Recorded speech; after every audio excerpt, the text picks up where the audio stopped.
and welcome to Cognitive Chew, a podcast for those who want to expand the clarity and power of their own thinking.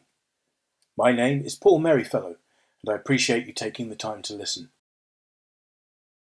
In this episode, I would like to talk to you about how you can take control when circumstances appear to be beyond your grasp, no matter how impossible it may seem, and to start building a wealth of dignity and earned pride. And I'll explain what I mean by this shortly. But you need to know up front that these are the fundamental building blocks of practical happiness and are the best tools to help you to create your own structure and control over any situation you might find yourself faced with. Over the years, there have been some occasional trends around empowering words and phrases such as respect, individuality, self-worth, so on. Whilst these are all important concepts, I'd like to take this opportunity to shine a spotlight on a particularly important word and a favourite of my own, and that's dignity. Dignity as a word appears to somewhat fallen out of vogue over the years, and maybe it's even faded into a bit of misunderstanding. It's very closely linked with self-control and composure, so much so, I feel it's often mistakenly associated with serious, uptight or oppressed behaviours. In truth, this couldn't be further from the fact. In truth, it's only through dignity that we can find any semblance of real control, personal freedom, or happiness. Because dignity, as well as the aforementioned self-control, freedom, and happiness, are all objects that we're trying to achieve, or if I might phrase that a bit more honestly, to acquire. And it's this slight but very significant mistake in the way that we look at these aspects which creates a fallacy that makes us feel more and more frustrated in our pursuit of a happier life. It either seems that happiness is either fleeting or just beyond our grasp. But there is a simple correction to this broken paradigm, and it's this. All of these goals, self-control, freedom, happiness, and so on, are all within our immediate grasp, because they are all choices. They're not objects to collect or achieve. They're not a fuel that we deplete. They are things we can have in as much quantity as we decide to have. To put this another way, we're each chasing a metaphorical carrot on a stick, but we don't seem to realise that we're already holding that very stick ourselves. So the burning question, I suppose, must now be, what can we do to get that carrot? To do this, we need to begin by trying to understand what our emotions are for. Believe me, they all serve a very practical purpose, even the negative ones. I'd like you to consider the following example of physical stimulus and response. If you place your hand on something very hot, like a cooker hob, you have nerve endings in your hand that react instantly by sending a message to your brain, which you in turn perceive as the decidedly unpleasant sensation of pain. Now, this simple process would cause you to pull your hand away quickly to avoid continuing that pain, which was only there in the first place to make sure that you wouldn't damage yourself. Simple enough, right? Well, emotions are very similar in many respects to physical sensations. Alright, so due to the evolution of our society, all the way from cavemen and tribes to our somewhat more complex current situation, our emotions have had to evolve equally in their complexity. But it doesn't mean that their purpose is so very different, though. If we do or say something, and the end result is that we feel sad, we will make every effort not to do it again. We never feel anything without some sort of reason, no matter how difficult that reason may be to decipher on occasion. Remember what I just said about evolution. And so emotions can be understood as a kind of social nervous system, and that they're there to protect us from harm. This brings me to a very important point. All emotions are good. Don't categorize your feelings into good and bad. So you might not like the sensation of feeling unhappy, but it's there to tell you to change or acknowledge something, and it's extremely important that you proceed with wisdom, and do so. Let's say, for example, you might be feeling unhappy or upset about something that's happening in your life, and you feel that you have no control over it. Whilst it might not feel particularly intuitive to do, It's very important and in your best interest to recognize that you have a smorgasbord of choices. You can only fail to have options if you limit your thinking and follow a linear path away from your challenging situation. Now, it's an animal instinct to react immediately using fight or flight, to run away or face the problem aggressively. In situations long ago, there were big-toothed, big-clawed, or just plain big things to run away from. Lions and tigers and bears. Oh, my! Oh, my, indeed. And this fight or flight was perfect and gave us our best chance for survival. Although, perhaps my money would be on the guy that ran away from the tiger, not the one that tried a bout or two of fisticuffs with it, but that's besides the point. You might still remember what I said about society and our emotions evolving, right?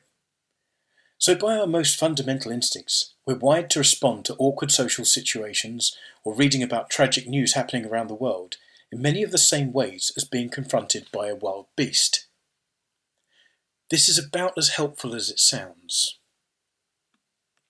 Now, going back to my example of the physical sensations, they're also just advice, no matter how insistent they could be. I'll give you an example.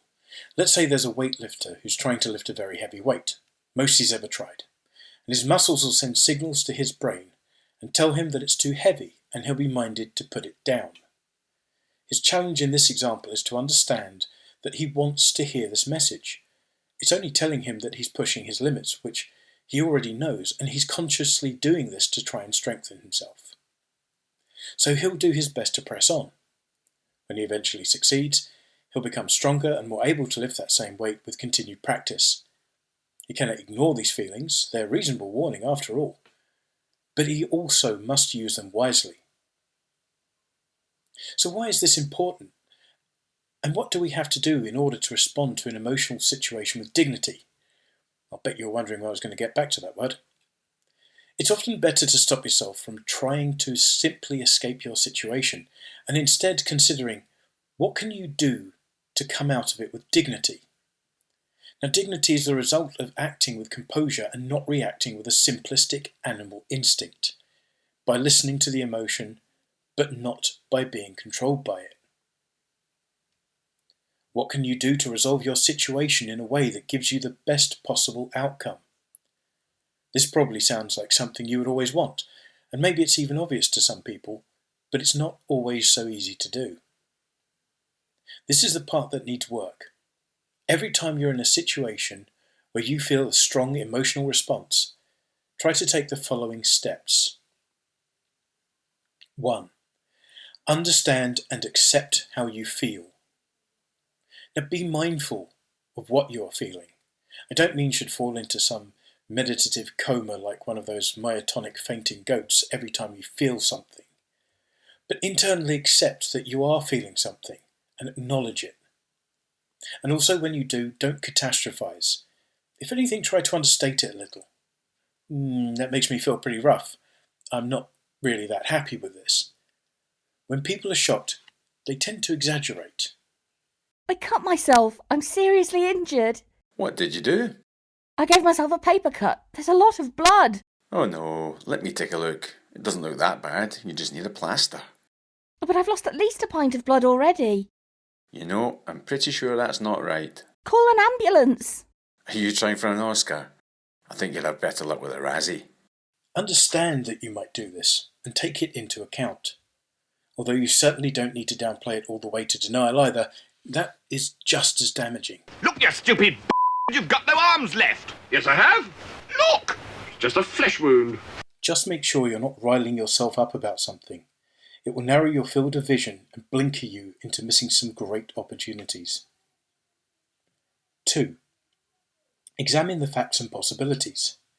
Consider what you're actually reacting to. What are the facts? What was said? And what did you hear? What actually happened? So many common misunderstandings are born from hearing possibility as an absolute fact. We're facing some tough times ahead, and I'll be honest. There is a chance that we might need to reduce our spending.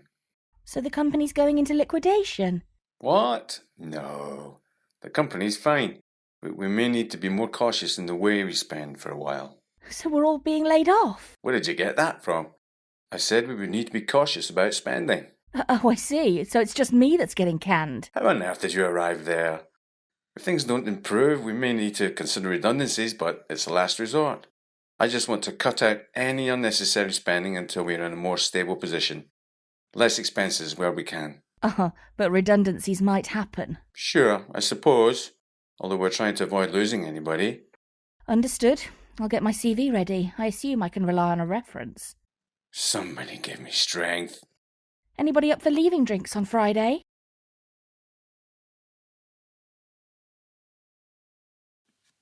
Clarify whatever you need in order to understand your situation as best you can, and disregard anything that's not a fact.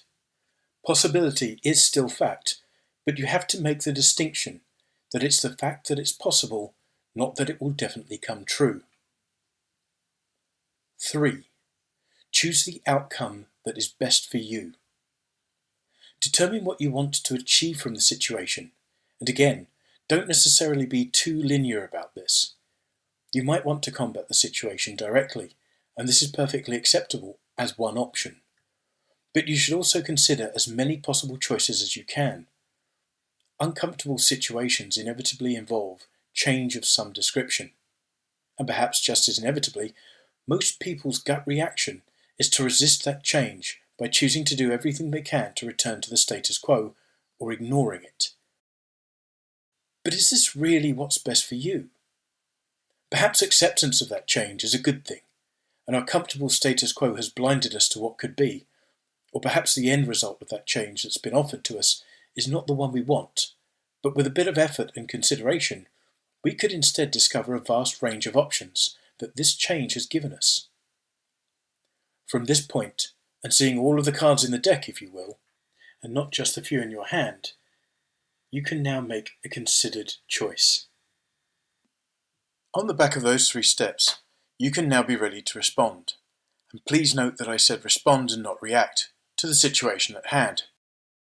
Reactions are when you're controlled by an outside stimulus. Responses are when you are controlled by your own decisions. So 1. Understand and accept how you feel. 2. Examine the facts and possibilities, identifying them as exactly what they are, fact or possibility. And 3. Choose the outcome that's best for you. So if you can improve your situation, make the choice to do so. But if you're in a situation where you really have no control and you feel powerless, accept it. Create a new situation that you can. If change has presented you with something you don't like, what can you do that you do like? Why not look for an alternative situation? And if you really can't, why not do something to reclaim your control elsewhere in your life? What can you do to feel like you're in control? There are always aspects of your life where you can focus on your ability to make a decision and focus on the control that you do have. Some years ago, I heard a bit of advice which seems particularly relevant here.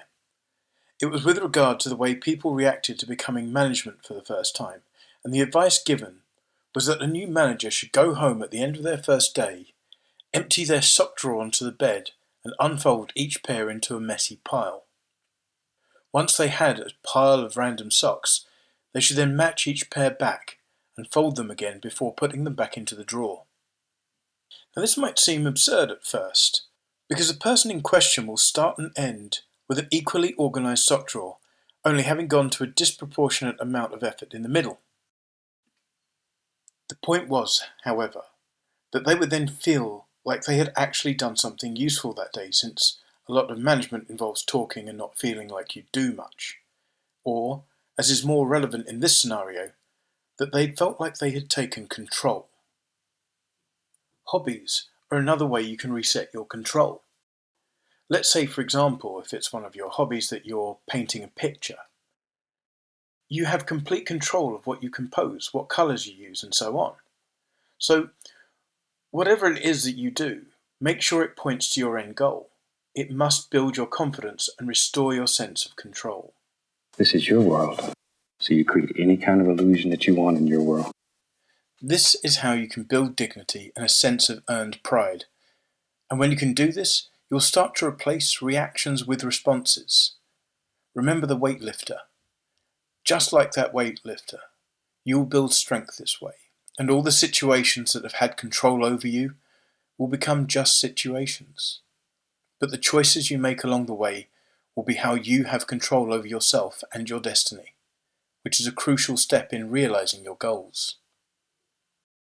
I'd like to thank you for listening, and I hope that there's something that I've said during this episode that's helped you to discover a way that you can react to challenging situations and regain control of your life and goals. You can see more progress on new episodes by following and liking Cognitive Chew on Facebook at facebook.com/Cognitive Chew, on Twitter at twitter.com/Cognitive Chew, and on Buzzsprout at cognitivechew.buzzsprout.com. If you have a question, comment, or suggestion, you can also email me at cognitivechew@gmail.com. I look forward to hearing from you. There is also a Patreon page which you can access at patreon.com/cognitivechew if you'd like to help contribute to the future production of this series. Until next time, be happy, be dignified, and I'll be back with another episode soon.